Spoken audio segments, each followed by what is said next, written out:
You're watching The Ready Writer, a show where I get to speak to writers of all different genres, mediums, and experiences. The Ready Writer. Are you ready?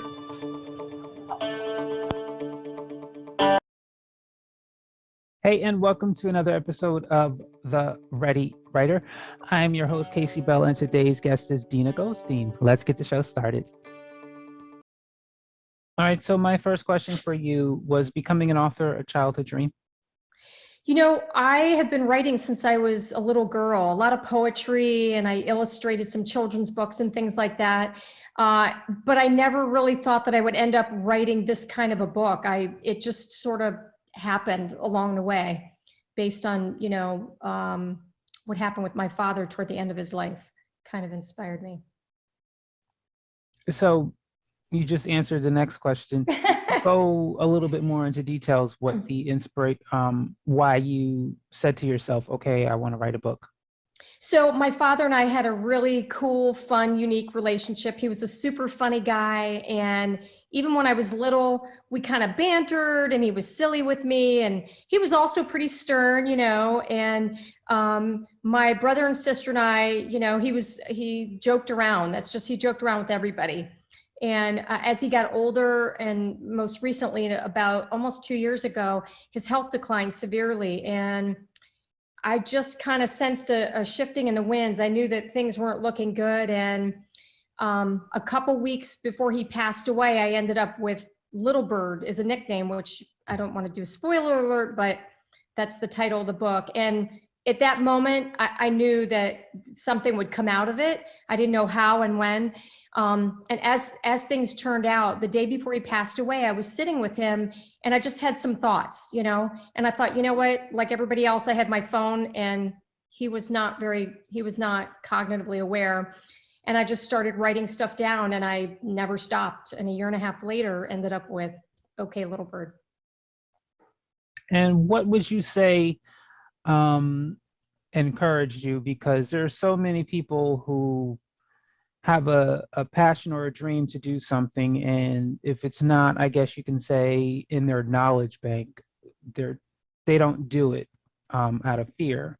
So when you said, okay, I'm writing this stuff down, I'm considering of writing a book, what would you say gave you the okay to do it without saying, without being, you don't have a degree in book publishing, or you whatever the case may be, what made you say, I'm going to do this? I know I'm going to do this. Right. I mean, I guess if I had to tell you or tell anybody, give them advice, is don't think, if you look at it as if I'm sitting down to write a book. I never thought I'm sitting down to write a book. All I thought was, I have something that I want to share. And I started writing. And what happened is, at the end of a little more than a year, I basically had tomes of information. Well, tomes when it starts out, but as you edit it, it gets more compacted. But I just began to write because I was inspired. And I would tell people, do what inspires you, whether I'm painting or, writing. It's because I'm inspired by something. And if you think about, it's sort of like being on a roller coaster. If you talk about being on the roller coaster, you're not really mindful in the experience. But if you're just experiencing the ride, the journey, you're doing it. And it takes the pressure off. Oh, this has to be good. Oh, this has to be right. I just wrote and wrote and wrote and, shared experiences. And I ended up with something. I was like, okay, I think there's something here that's really relatable. And then I took it further. And I was a little nervous too. I mean, I did it anyway, Yes, I had to learn that the hard way. You got to do it afraid. You got to do it with the nerves. You do. So, You do. It's part of it, for sure. so what are some of the lessons you learned along the way in your publishing journey? I learned to be really open to feedback. Just because you have a thought and you've written it down doesn't necessarily mean that it's structured the best way your message can be imparted. So working with my editor, Holly Rubino, who was amazing, she really embraced my spirit and the feeling of the book. And she got the relationship between my father and I, and was able to see through it to help me construct a really tight, easy flowing, enjoyable read. So I think it's important to be open to feedback, and it's not about you and it's not personal. It's, hey, I have a message. What's the best way to get this across in a concise, clean, fun way? Clean meaning grammar wise, of course. Right. Right. So you said this was, because I was going to ask you the title of the book and what it's about. Is this a memoir or is this a fictional version of your experience with your dad? So it's a memoir, and it is about my life with my father. And basically, from the second you open the book, you are going on a journey from hysterical to maybe a couple of tissues, I've been told. It takes a reader through these crazy experiences I had, these anecdotes. He was very unfiltered. So you could be at a department store and thoughts would become bubbling up and you would be hiding behind racks. He was very well-meaning. He was a wonderful guy. And we played, we always had fun. And so there's a lot of that. And through those experiences, you kind of get to feel what our connection is. And then as he got older and we lived in the same city, his health declined. And if you told me that I would have to deal with my father's mortality, I thought I would have turned into a pillar of salt, because I didn't even want to think about it. I didn't want to discuss it. And I certainly didn't know how I was going to handle it, nor did anybody else in my family.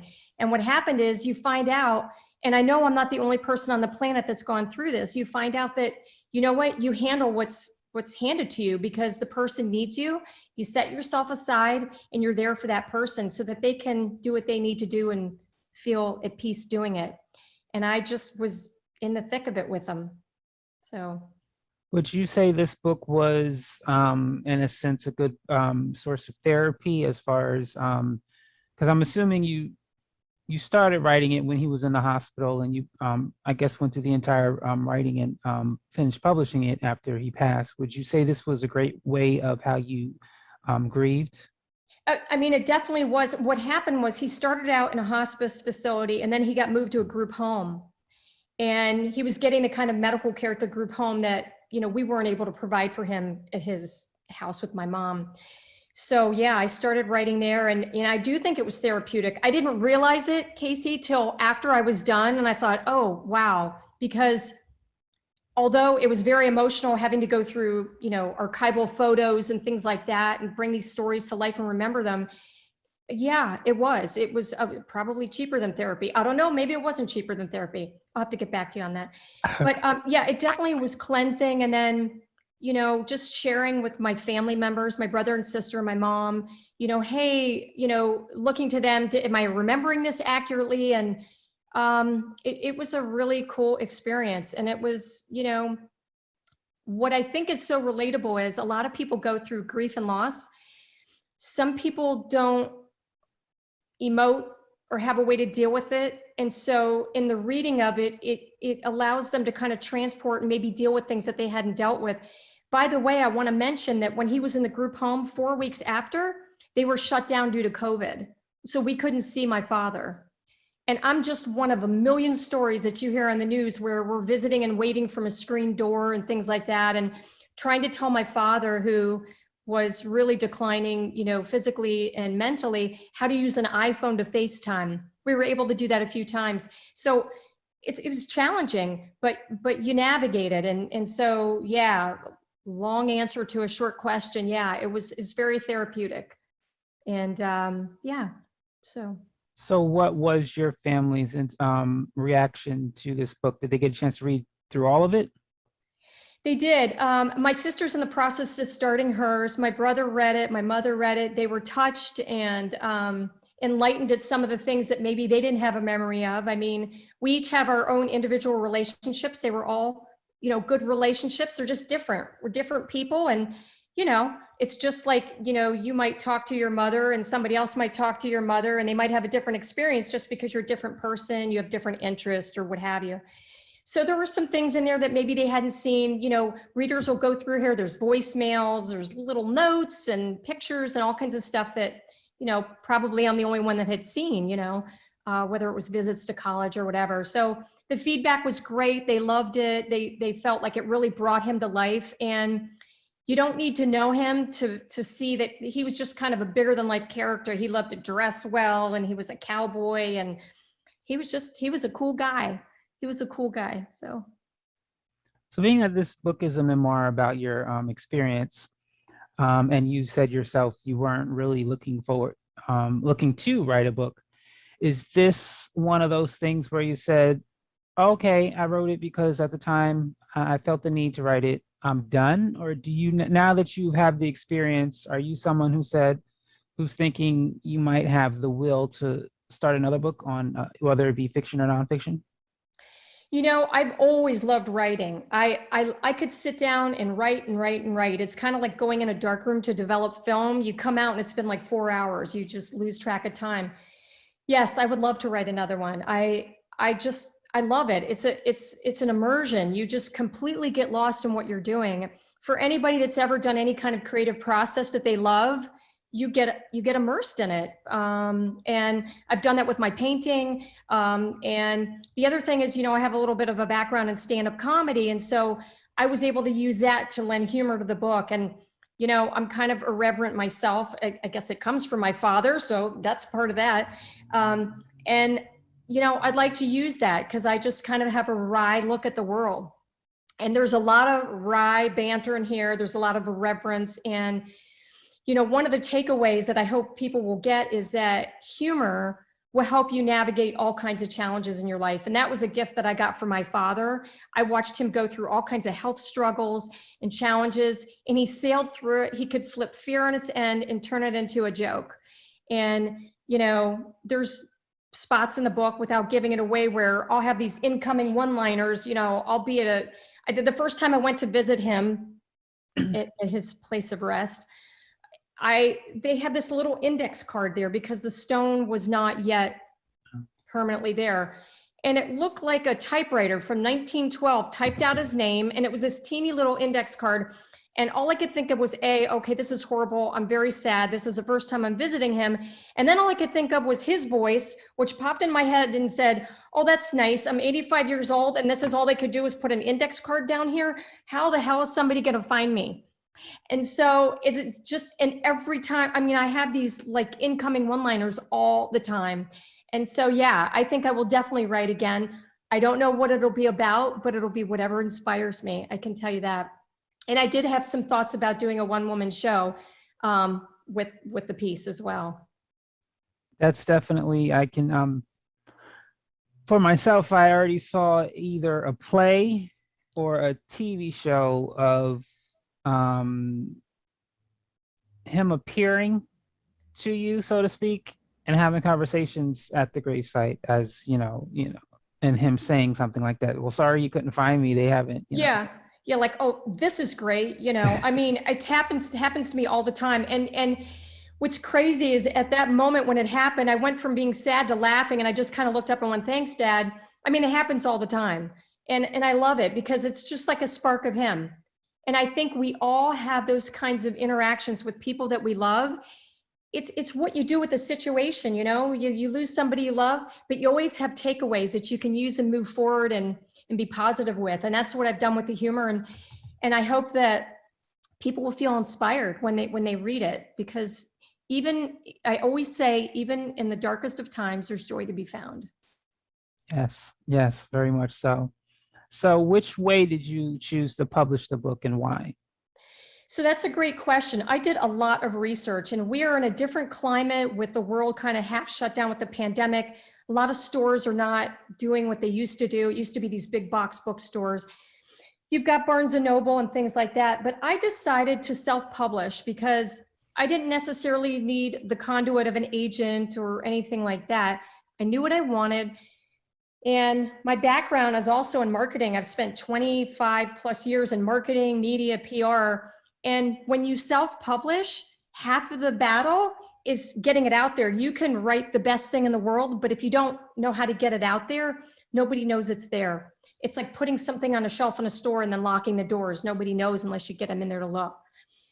So yeah, so I'm marketing it. And the thing is, in the self-publishing world, what people will learn through research is that you can be equally as successful as if you go through a traditional publishing route. Not a lot of difference. I'm on Amazon, I'm on Barnes and Noble, it's worldwide. There's, the distribution's out there. And it's what you make it to be. You have to put the sweat equity in, but if you love what you're doing and it resonates with you, I'm passionate about the book, so it's a no-brainer. I mean, I've already spent a year and a half writing. I've run out of snacks, so of course I'm going to market the book, right? So yeah, I think it's a great route. And I will say it's a lot of work, but if you don't mind doing the work, it's so worth it. It's so worth it. It is much work. I think anyone who wants to publish a book and you are an expert in PR, advertising, or marketing, you're already a step ahead, because that's actually most of the work. The getting the book together is work. It's just not as much as the marketing of it.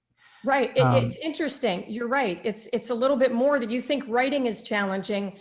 The different facets, from designing and conceptualizing your cover, proofing, layout, things that you wouldn't think about, learning the language of publishing in terms of layout and design. That, I mean, it's like taking a master class. It's really incredible.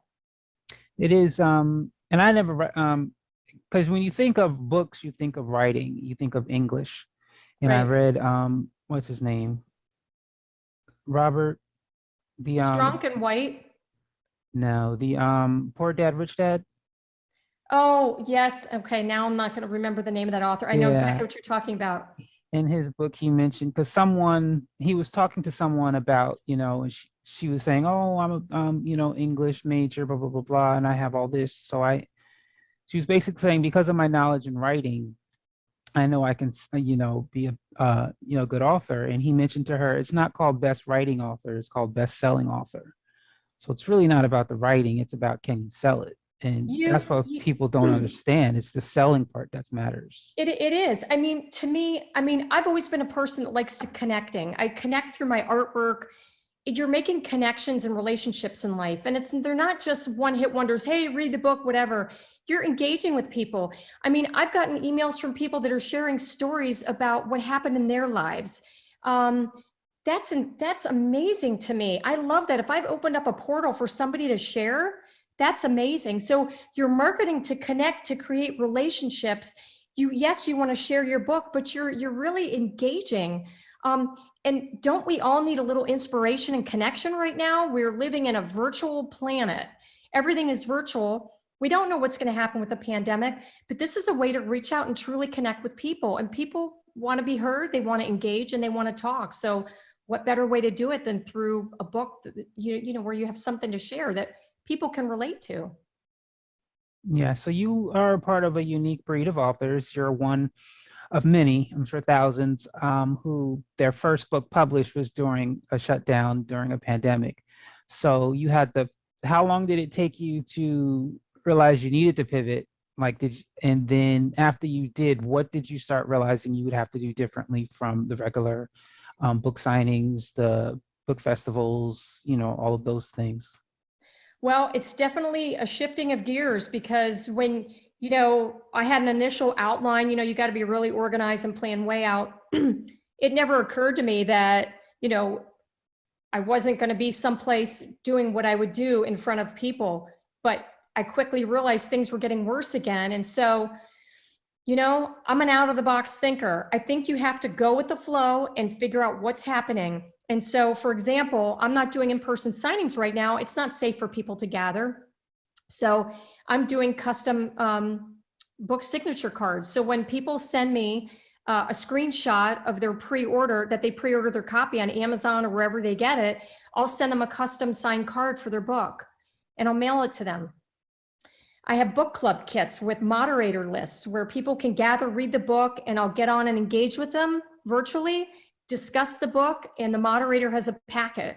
And I will have a virtual launch in the process of planning that. And I do have a little inspirational promotion based on a quote in the book. Don't want a spoiler alert. So I've got things that I'm planning where I'm going to engage, and, it's just doing it virtually. So I'm excited. You know, I've had a lot of great response, and I'm really over the moon because the reviews have been beautiful. And I'm just inspired by people sharing and people's response so far to the book. I mean, it's one thing to pour it out and feel so good about what you created. It's another thing for it to inspire and resonate with people. So I'm thrilled. And I think I'll be able to, you know, continue to do it virtually till I can do it in person. One of the things I like about that question I ask authors during this time period is to hear what they're doing differently that they would have never thought to do prior to the pandemic. And book club kit is a really great idea. I really like that Thank you. idea, and it's a great idea, and I'm glad you thought of it. And I hope people realize, not just in being an author, anything in life, when you know something comes, or as they say, when life gives you lemon, people say make lemonade. The thing is, you can make Right. you can make lemon meringue pie. There's so many things you can make with lemons other than lemonade when you get it. So you just have to think swiftly. So any advice you would give to an aspiring writer who is still on the fence of becoming a writer and just dreaming about it? Yeah, I would say, you know, it's scary to think of becoming this title. It's less scary to do something you're passionate about. The rest follows. The entity will happen if you just follow what you're passionate about. Just write. The book evolves and becomes its own thing. I just wrote and wrote and wrote. And at one point I took a step back and I looked and I was like, okay, now I'm going to put structure to this and cadence and all that. I just, you know, don't let go of your inspiration. I kept a book around and I would have thoughts. Sometimes at 4 a.m, not kidding, I would jump up, grab my laptop and start typing. But keep a pad with you, because inspiration and ideas come at random times. You might be, you know, driving through, getting food, or having a conversation with somebody on the phone. And those moments are important. Some of my most like pivotal moments for the book happened at random times. And I'm grateful that I, you know, my phone or whatever. So take notes. Don't be daunted by the outcome. Enjoy the process. In life, it's all about the journey. It's not about the outcomes will happen. It's what you do with it on the way. And yeah, like you said at the outset, it is a little scary, but that's okay. I mean, I just put my heart and soul in a book. And my husband said to me, you know, you've got a lot out there. And I'm like, he goes, are you nervous? And I'm like, yeah, you know what? I never really thought about it. I wrote it, put it out there. I'm like, oh my God. But you know what? I'm okay with that, because it's okay to be a little bit vulnerable and share, because chances are everybody's feeling the same way, has felt the same way, and maybe they don't share. So I just say, do it. Just do it. Thank you for that encouragement. So last question for you. If you ever heard of or read something from a writer or an author that that author just really resonated to you, and you ever had the opportunity to meet that author for conversation, whether this author be dead or alive, who would it be and why? Oh my gosh. And you know what's funny? When we talked about artists a while back, I could not answer that either. Yes, I am very bad on the spot with names. I read voraciously. I love it. I could not pinpoint one author. Actually, no, that's not true. I'm going to dial that back. When I was a little girl, I believe it's Shel Silverstein, The Giving Tree. Bright green book, illustration of a boy and the tree. What I love about that book is it's relevant as an adult. I've read it as an adult. I actually have a copy.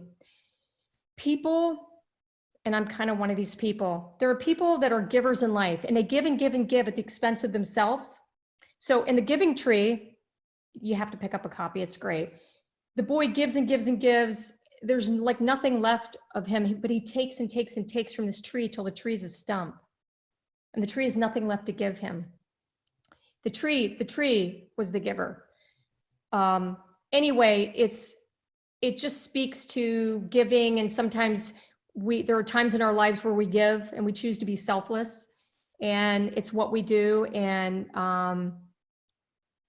yeah, that one is, and Eloise in the Plaza, but I don't know if that counts. Great illustrations, really fun. And it's about an impish little girl that lives in a hotel, but those are just the two. That is all the time we have for you today on The Ready Writer. I want to thank our guest, Deena Goldstein, for stopping on by, and you, of course, the audience, for watching. Thank you. Have a great day.